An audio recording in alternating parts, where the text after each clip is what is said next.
सिद्नेरलीचा आदर्श राज्यातील प्रत्येक गावाने घ्यावा. सिने अभिनेते सयाजी शिंदे. एक परिवार एक झाड ही योजना राबवणारे सिद्नेरली हे महाराष्ट्रातील पहिले गाव आहे. राज्यातील सर्व गावांनी हा आदर्श घेऊन ही योजना राबवावी असे आवाहन सह्याद्री देवराईचे प्रमुख आणि सिने अभिनेते सयाजी शिंदे यांनी केले. सिद्नेरली येथे निसर्ग आणि पर्यावरण संघटना, ग्रामपंचायत, तरुण मंडळे आणि ग्रामस्थांच्या सहकार्याने आयोजित कार्यक्रमात ते बोलत होते.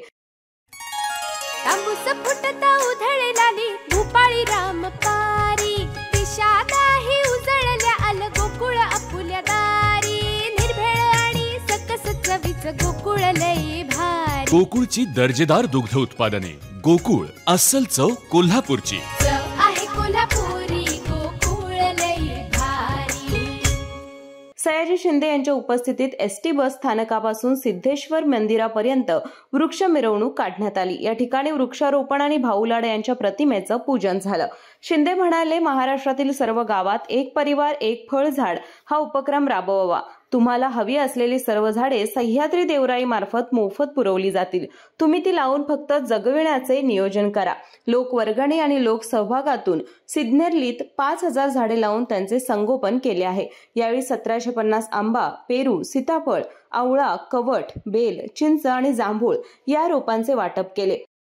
महाराष्ट्रात पहिलं गाव आहे की एक परिवार एक झाड योजना सिद्धनेरली गावानं लावलेली आहे. मला असं वाटतं की 1,000 फळझाडं म्हणजे 1750 वस्ती असलेलं उमरट असलेलं गाव, त्या प्रत्येक परिवाराने एक झाड लावलेलं आहे. ही महाराष्ट्रासाठी अतिशय आदर्श घटना आहे.